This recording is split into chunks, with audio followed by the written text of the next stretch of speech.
జబర్దస్త్ ఒక ఆర్టిస్ట్గా, యూట్యూబర్గా, ఒక భర్తగా, బిగ్ బాస్లో కంటెస్టెంట్గా, తెలుగు సినిమా ఇండస్ట్రీలో ఒక యాక్టర్గా మంచి పేరు ప్రఖ్యాతులు సంపాదించుకుంటూ ఒక ప్రత్యేక స్థానాన్ని సంపాదించుకున్నారన్నమాట. సో ఆయననే ముఖ్య అవినాష్ గారు అన్నమాట. So present Bigg Boss season అట్లా ప్రజెంట్ ఆయన ఉన్నారు. సో ఆయన కామెడీ కానీ, ఆయన టైమింగ్ కానీ, ఆయన గేమ్ కానీ చాలా వరకు అందరికి నచ్చుతుంది. సో అందుకోసం ఇక్కడ వరకు ఉన్నారని నేను అనుకుంటున్నాను అనమాట. సో అయితే ఈ వీడియోలో ఆయన గురించి కొన్ని ఇంట్రెస్టింగ్ విషయాలతో పాటు ఆయన ఇంటి home tour and village tour, జబర్దస్త్ని ఎందుకు వదిలేసి రావడం జరిగింది అంత మంచి ప్లాట్ఫామ్ని, అండ్ దాంతోపాటు సెకండ్ టైం బిగ్ బాస్కి ఎందుకు రావడం జరిగింది అనే దాని గురించి ఈ రోజు ఈ వీడియోలో తెలుసుకోబోతున్నాం అనమాట.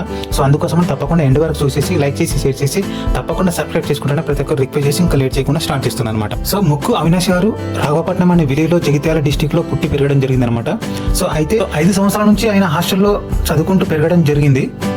ఆ తర్వాత కరీంనగర్లో ఎంపీసీ తీసుకొని ఇంటర్మీడియట్ కంప్లీట్ చేశారు. తర్వాత బీటెక్ లో సివిల్ ఇంజనీరింగ్ 2013 లో కంప్లీట్ చేయడం జరిగింది అనమాట. అయితే బీటెక్ ఫైనల్ ఇయర్ లో ఒక సినిమా అవకాశం రావడం నిజంగా చాలా తక్కువ మందికి అరుదుగా వస్తుంటుంది, ఒక అదృష్టంగా. సో అలా ఒక అండమాన్లో ఒక షూటింగ్ కోసం ఆయన ఫ్లైట్ ఎక్కడం జరిగింది అనమాట ఫస్ట్ టైం. సో అది కూడా ఒక 2-3 థియేటర్లో రిలీజ్ అవ్వడం అది ఎవరికి గుర్తుండిపోయే విధంగా లేదనమాట. సో అయితే బీటెక్లో చదువుకోకుండా సినిమా అవకాశాల కోసం వెతుకుతున్నాడని వాళ్ళ నాన్న తెలుసుకొని సో చాలా బాధపడడం జరిగింది. సో ఎందుకోసం అంటే సినిమాలో ఎదగడం అంత మామూలు విషయం కాదు. సో నేను కూడా ప్రొడక్షన్ డ్రైవర్గా ముంబైలో వర్క్ చేయడం జరిగింది. సో నీ వల్ల కాదు, చదువుకో మంచిగా అని చెప్పేసి వాళ్ళ ఫాదర్ చెప్పడం జరిగింది అనమాట. సో అలా బీటెక్ కంప్లీట్ అయిపోయిన తర్వాత పూట గడవడం కోసం చిన్న కిరాణా కొట్టులో పనిచేసి సో అక్కడ కొంత డబ్బులు సంపాదించి సినిమా ఇండస్ట్రీలోకి ఎలాగైనా రావాలి, ఒక స్థానాన్ని సంపాదించుకోవాలనే ఉద్దేశంతో ఉప్పల్లో ఉంటూ అక్కడ నుంచి కృష్ణానగర్కి వచ్చేసి సో ఆ తర్వాత కేవుకేక అనే టీవీ ప్రోగ్రాంలో ఫస్ట్ టైం యాక్ట్ చేయడం జరిగిందనమాట. సో ఎవరికైనా కానీ ఫస్ట్ టైం యాక్ట్ చేసినప్పుడు ఫ్రెండ్స్ కానీ లేకపోతే ఇంట్లో కానీ నైబర్స్ కానీ ఎవరికైనా చెప్పాలనిపిస్తుంది కదా. అవినాష్ గారు కూడా సో సొంత ఊరికి వెళ్ళేసి వాళ్ళ ఫ్రెండ్స్ కానీ ఫ్యామిలీ వాళ్ళు కానీ అందరిని పిలుచుకొచ్చి సో నేను టీవీలో వస్తున్నాను అని చెప్పి సో ఆ టెలికాస్ట్ అయ్యే టైంలో ఆయన వాళ్ళందరినీ పిలుచుకొచ్చి చూపించడం జరిగిందన్నమాట. సో అక్కడ ట్విస్ట్ ఏంటంటే సో అందులో అవినాష్ గారు లేరు. సో వీడు ఏదో ఒకటి ఫేక్ చెప్తున్నారని చెప్పి అందరి ముందు నవ్వుల పాలై నిరాశపడ్డాడు అనమాట ఆ రోజు. సో ఎందుకోసం అంటే అది ఎడిటింగ్లో తీసేశారంట.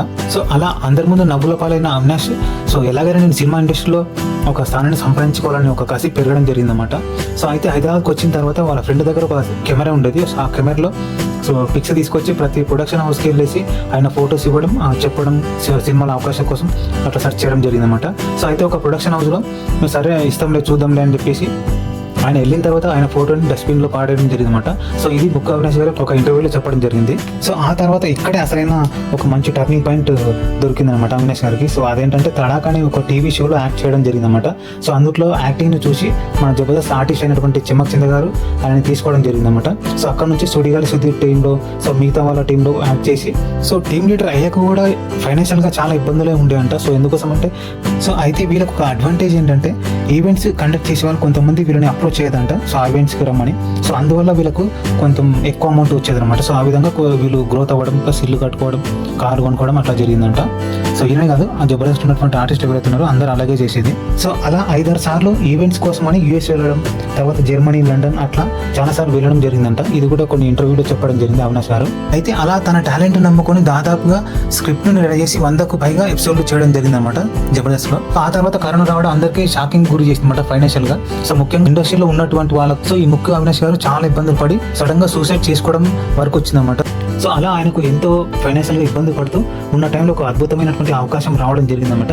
అది బిగ్ బాస్ సీజన్ 4 అన్నమాట. సో అదే ఇక్కడ వరకు తీసుకొచ్చింది, అదే జబర్దస్త్ నుంచి నువ్వు వదులుకోవడం జరిగిందనమాట. ఒక విధంగా చెప్పాలంటే మంచి జరిగిందని చెప్పొచ్చు అనమాట. ఆ జబర్దస్త్లో ఆ కామెడీ కానీ ప్రేక్షకులు మిస్ అయ్యారని చెప్పొచ్చు అనమాట. సో ఏదైతే అవినాష్ గారు అయితే జబర్దస్త్ నుంచి వదులుకొని సీజన్ 4లోకి వెళ్ళడం జరిగిందనమాట. సో ఎంత బాగానే ఉందని అనుకుంటున్నారు కదా. సో అయితే ఇక్కడే కొన్ని ట్విస్ట్లు ఉన్నాయన్నమాట. సో జబర్దస్త్ వాళ్ళు జబర్దస్త్లో యాక్ట్ చేసిన తర్వాత ఒక అగ్రిమెంట్ ఉంటుందన్నమాట. సో ఏ ఛానల్లో యాక్ట్ చేయొద్దు, ఏ కామెడీ షోలో యాక్ట్ చేయొద్దు, మీరు యాక్ట్ చేస్తే జబర్దస్త్లోనే యాక్ట్ చేయాలి. సో జబర్దస్త్ని ఈటీవీ షోని టీఆర్పీ రేటింగ్తో నింపేయాలన్నట్టు వాళ్ళ ఆ థాట్తో అగ్రిమెంట్ ఉంటుందన్నమాట. సో అలా గెటప్ నుంచి కొంత అమౌంట్ ప్లస్ శ్రీముఖి గారు ఒక 5 లక్షలు ప్లస్ ఇవంతా జమేసి ఒక 10 లక్షలు తీసుకొచ్చి జబర్దస్త్లో అగ్రిమెంట్ ప్రకారం ఇచ్చేసి ఎన్ఓసి తీసుకోవడం జరిగిందన్నమాట. సో ఇక్కడ ఎన్ఓసి అంటే సో జబర్దస్త్కి నాకు ఎటువంటి సంబంధం లేదు, మీ ప్రకారం మీరు 10 లక్షలు అడిగారు కాబట్టి 10 లక్షలు ఇచ్చేసాను. సో మీకు నాకు ఎలాంటి సంబంధం లేదు, నేను ఏ షోలైనా చేసుకోవచ్చు, ఏమైనా చేసుకోవచ్చు అన్నట్టు ఒక ఎన్ఓసి అనమాట. ఎన్ఓసి అంటే నో అబ్జెక్షన్ సర్టిఫికేట్ అనమాట. సో వాళ్ళకు ఈయనకు ఎట్లాంటి సంబంధం లేదని ఒక అగ్రిమెంట్ ప్రకారంగా లెటర్ తీసుకోవడం జరిగిందన్నమాట. సో అలా బిగ్ బాస్లోకి వెళ్ళడం జరిగిందన్నమాట. సో ఇంకోటి ఏంటంటే ఇక్కడ బిగ్ బాస్కి వెళ్ళే దానికన్నా ముందు సో ఈయన స్ట్రగుల్స్ గురించి చెప్పడం జరిగిందన్నమాట. సో బిగ్ బాస్లో నా గురించి మీకు తెలుసు కదా, సో నేను ఎలా కంటెంట్ చేస్తాను, నేను నా పొజిషన్ ఏంటో అని వాళ్ళకు ఈయన ఎక్స్ప్లెయిన్ చేయడం, సో ప్రజెంట్ అయినా ఉన్నటువంటి సిచ్యువేషన్ గురించి చెప్పడం ద్వారా ఆయనకు కొంత అమౌంట్ ఇవ్వడం జరిగిందన్నమాట. సో అమౌంట్ తీసుకొచ్చి తన ఫ్రెండ్స్కి అంటే శ్రీముఖి కానీ లేకపోతే గిటక్స్ కానీ మిగతా ఎవరైతే ఉన్నారో సో వాళ్ళందరికీ అమౌంట్ తీసుకొచ్చి అందరు సెటిల్ చేయడం జరిగిందన్నమాట నమ్మకంతో వాళ్ళందరికీ ఇవ్వడం. సో ఆ నమ్మకాన్ని ఆ బాండింగ్ని అలాగే పెట్టుకుంటూ అంతా క్లియర్ చేసేసి జబర్దస్త్ని వదులుకొని బిగ్ బాస్ సీజన్లోకి వెళ్ళడం జరిగిందన్నమాట. సో అక్కడ కూడా మంచి ఫైనాన్షియల్గా ఒక పేరుని, కామెడీని, టైమింగ్ని అంతా సంపాదించుకొని మళ్ళీ తిరిగి రావడం జరిగిందన్నమాట. సో ఆ తర్వాత సినిమాలు చేసుకుంటూ కొంతకాలం తర్వాత మళ్ళీ స్టార్ మాల్లో కొన్ని షోస్ చేసుకుంటూ సో ఫైనల్గా సీజన్ 8కి రావడం జరిగిందన్నమాట. సో సీజన్ 8లో సెకండ్ టైం ఎందుకు తీసుకున్నారని చాలా మందికి ఆ డౌట్ ఉండొచ్చు అనమాట. సో సీజన్ 8 కొంతవరకు అంటే సీజన్ మధ్యలో వరకు టీఆర్పీ రేటింగ్ చాలా లోలో ఉండేది అనమాట. సో ఇప్పటివరకు సీజన్ 8 వరకు అయితే అందుట్లో ఒక మంచి టీఆర్పీ రేటింగ్తో ఉన్నటువంటి సీజన్ ఏదైనా ఉందంటే తప్పకుండా ప్రతి ఒక్కరు ఒప్పుకోవాల్సిన విషయం ఏంటంటే అదే సీజన్ 4 అనమాట. సో అందుట్లో ఒక భాగమైనటువంటి అవినాష్ గారికి ఒక మంచి ఛాన్స్ ఇవ్వడం జరిగింది అనమాట సెకండ్ టైం.